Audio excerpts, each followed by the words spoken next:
শীতের দিন আসলেই কিন্তু চারিদিকে পিঠাপুলির একদম ধুম পড়ে যায়। আমাদের টাঙ্গাইলবাসীর কাছে এই পিঠাটা খুবই জনপ্রিয় একটা পিঠা। শীতকাল আসলে প্রথমে এই পিঠাটা তৈরি করা হবে। কোন কোন অঞ্চলে এই পিঠাটা তৈরি করা হয় আর কি কি নামে আপনারা ডাকেন এই পিঠাকে? আমরা তো এটাকে দুধ চিতই বলি বা শুধু চিতই বলা যায়। আপনারা কোন কোন নামে চিনেন আপনারা অবশ্যই কিন্তু কমেন্ট করে জানাবেন। আর আপনাদের অঞ্চলে কোন পিঠাটা সবার আগে তৈরি করা হয়, কোন পিঠাটা বিখ্যাত, অবশ্যই কিন্তু জানাবেন। দুধ চিতই পিঠাটা আমার খুবই পছন্দের একটা পিঠা। আমাদের বাসায় সবাই এই পিঠাটা খুবই পছন্দ করে, এর জন্য আম্মু আজকে বানাচ্ছিল এই পিঠাটা। শীত আসা শুরু থেকে এই পর্যন্ত অনেকবারই খাওয়া হয়েছে, কিন্তু কখনো ভিডিও করা হয়নি। আজকে যেহেতু সময় পেয়েছি এর জন্য ভাবলাম একটু ভিডিও করেই ফেলি আর আপনাদের সাথে একটু শেয়ার করি। এর আগে আমরা একটা একটা করে চিতই পিঠা বানিয়েছি, কিন্তু এই খোলাটা দিয়ে চিতই পিঠা বানাতে খুবই আরাম হয়েছে। একসাথে 5টা হয়ে যায়, দেখতেও সুন্দর দেখা যায়। আবার পিঠাগুলো দুধের মধ্যে ভিজেও খুব সুন্দরভাবে, খেতেও কিন্তু খুবই মজা হয়। এই যে দেখতেই পাচ্ছেন ফুলে কিন্তু একদমই টইটুম্বর হয়ে গেছে, খুবই মজা খেতে। এই সাদা চিতই পিঠাটা আমরা বিভিন্ন ধরনের ভর্তা দিয়ে খেতে খুবই পছন্দ করি, বিশেষ করে ধনিয়া পাতার ভর্তা আর সরিষা বাটা দিয়ে আর শুটকি মাছের বাটা দিয়ে খেতে খুবই মজা লাগে। আজকে আমরা কিছু পরিমাণ আমরা দুধে ভিজাবো আর কিছু পরিমাণ আমরা শুধুই খেয়ে ফেলবো। শীতের শুরুতেই বা শীত আসলে একদম চারিদিকে পিঠার আমেজটা যে কি ভালো লাগে আমার বলে বোঝাতে পারবো না। প্রতিদিন সন্ধ্যার মধ্যে কোনো না কোনো পিঠার আমেজ থাকেই।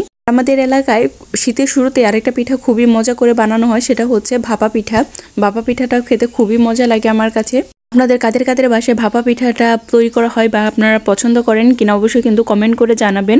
আর আপনারা যারা অন্য অঞ্চল থেকে দেখতেছেন তাদের বাসায় কি পিঠা বানানো হয় সেটাও কিন্তু কমেন্ট করে জানাতে ভুলবেন না, কারণ এক এক এলাকার বা এক এক অঞ্চলের সবকিছুই কিন্তু আলাদা হয়ে থাকে। আমাদের এলাকায় যেমন এই পিঠাটা আগে তৈরি করা হয়, এই পিঠাটা খেতে সবাই পছন্দ করে।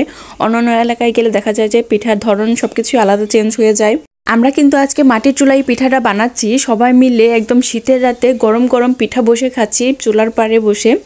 এই জিনিসটা কিন্তু খুবই মজা হয়, সবাই মিলে আগুন তাপানো হয় আর পাশাপাশি পিঠাও খাওয়া হয় বা পিঠা বানানো হয়।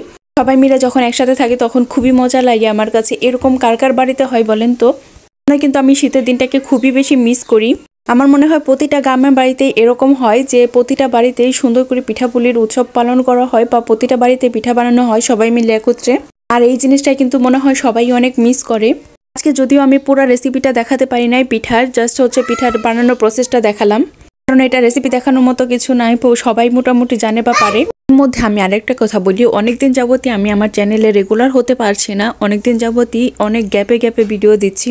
এখন থেকে ভাবছি একটু নিয়মিত হওয়ার চেষ্টা করব আর নিয়মিত ভিডিও দেওয়ার চেষ্টা করব। তো আপনারা কি ধরনের ভিডিও দেখতে পছন্দ করেন বা দেখতে চান অবশ্যই কিন্তু কমেন্ট করে জানাবেন। কোন ধরনের ভিডিও আপনাদের কাছে ভালো লাগে বা আপনারা কে কোথা থেকে দেখতেছেন সেটা জানালেও কিন্তু কমেন্ট করে জানালে আমার বেশ ভালো লাগে।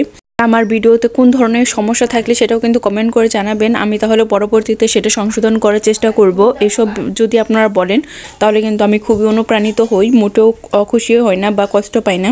যাই হোক, আবার ভিডিওতে চলে আসে। এই যে দেখতে পাচ্ছেন আমরা যে পিঠাগুলো তখন বানালাম, এই পিঠাগুলো খুবই সুন্দর হয়েছে, একদম ফুলে টইটম্বর হয়ে গিয়েছে। ভাঙার পরে দেখতেই পাচ্ছেন কত সুন্দর হয়েছে। এই শুকনা পিঠাগুলো রেখেছিলাম আমরা বাটা দিয়ে খাওয়ার জন্য। আর এইখানে দেখেন দুধ চিতই তৈরি করা হয়েছে, দুধে ভিজানো হয়েছে অলরেডি, দেখতেই পাচ্ছেন খুবই সুন্দর হয়েছে আর খুবই মজা হয়েছিল।